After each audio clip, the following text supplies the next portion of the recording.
My name is Rolf Aldag and I'm working for Etixx-QuickStep. A traditional way of visiting a circuit race in my hometown. That cliche kind of stuff was like it went around a coal mine, so it wasn't really pretty in that area, but it was pure hard work. And then I decided to do this hobby race for small kids. And basically I won, and I had a box with 24 yogurts as a prize money, and all over the date. But I was still happy, and I thought that seems to have potential to make big money, so I started to become a cyclist. My first bike only lasted for I think 4 weeks or something, because I was very unlucky by growing like crazy in the first year. So I think my first bike was a 54 Wiener in blue,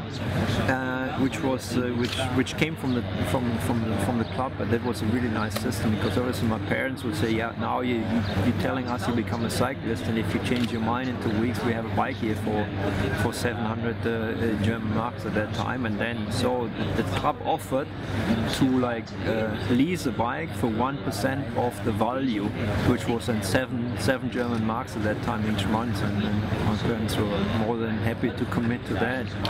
So there was a blue Wiener with at that time was under 13 class, so with 52.19 as the biggest gear, 5 blocks at the rear. And then I moved really fast. By the end of the season I was on a 59. I think I grew 16 centimeters in that 1 year.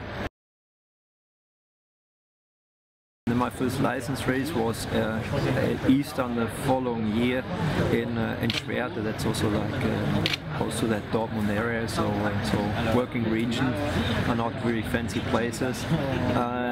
So I started there, and actually I got dropped out of the peloton and was quite far behind on that circuit lap, but wasn't lapped. And I was completely frustrated, and I was really like, maybe that's not the right sport for me. But the people around me who have been in cycling for a long time, who have been personal friends with Schur, one of the famous guys from East Germany, they have been so excited. They said like that never happened before, that anybody in the first race wasn't lapped and finished the race. And I just wouldn't really know what to do with it, but I kept on racing. And then I think that first year I won one race, and at the end of the day I just had that passion to do that, winning or not winning. I always had that pleasure of riding my bike. I remember my father was into cycling in terms of watching it and going to races. Like 60 race was super popular at that time. He himself, he would have liked it, but he was just generation just after the war, and they just wouldn't have the money to afford a bike or so.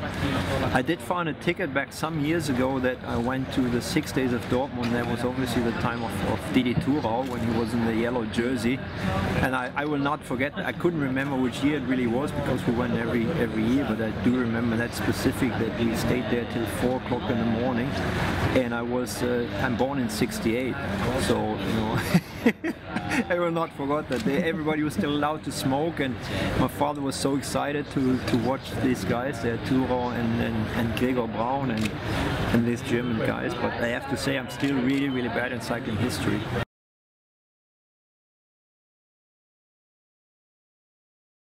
Wishing is one thing, but I think at that time, then starting the early 90s and then riding in the middle of the 90s was completely unrealistic that anybody would tell you the truth, what you got into. Would I have wished for it? I really don't know. It's a difficult question to get me on that one, because then what would have been the consequences?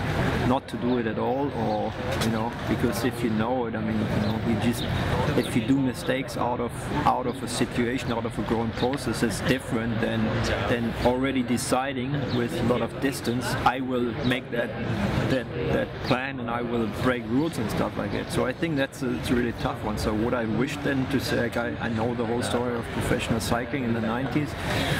I don't know, not necessarily. So I think I learned my lessons, and I think that's a better way to say, okay, we all try to do our best. Nobody is perfect, and we will do our mistakes and we learn from it.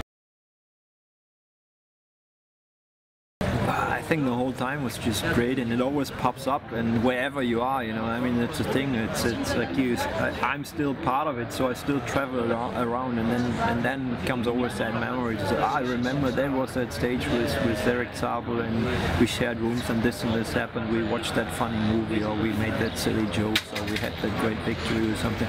It's really more related to the time of the year and to the location where you are. So of course in April you would always think back and say, oh, my body for the classics was like Kai 100 mark, and both of us were like completely useless in terms of like not understanding the races early on, because we would wear 7 rain jackets and right in the back of the peloton, and always wondering that we've been dropped. So every time I'm in those races now, it's so funny to see to say, now working for Etixx-QuickStep, a team that knows everything about every single cobblestone there, and then we're looking back to say how stupid we have been, not necessarily not strong enough, but how stupid not understanding the race at the beginning. That's always like brings memory in April. So going to the tour brings memories about Eric and Jan and those guys. So it's not that one top memory. Our worst day is pretty easy to describe. There was a day after Fabio Casartelli died on the bike, and that's probably I will never forget, because I remember the situation that we came that downhill, and I was really relaxed because nothing really happened till then. I had like 3 positions in front of me, and a Spanish guy, I think from Calma, kind of like started to hesitate and click out of the pedal, so I was aware something is behind that corner, so I started to slow down already. Came around the corner and seen him laying there, arm in his blood. So obviously you hope for the best, and then I think that was a major mistake. I was then later on dropped in the group with Lance, and the team car came and told him he's dead. So I had to finish that stage. It was an uphill finish with Adidea, I think, or something, with knowing that he's dead, and then that was already bad. But then everything settles in, and then you recall his family situation, and then that next day was just really horrifying. That absolutely makes no sense what we're doing here. Ride our bikes, and this young kid lost his life just having seen his child for 2 days or something. That was by far. So it really had trouble to just finish that stage. Remember, we didn't really race on it, but the conditions had been, it was so hot, it was terrible. The tarmac was so soft that it just wasn't going anywhere. So that was by far the worst day on the bike. I also tell you a secret. I will never write a book about myself to share that last secrets that I might have with me and my wife and my family or something.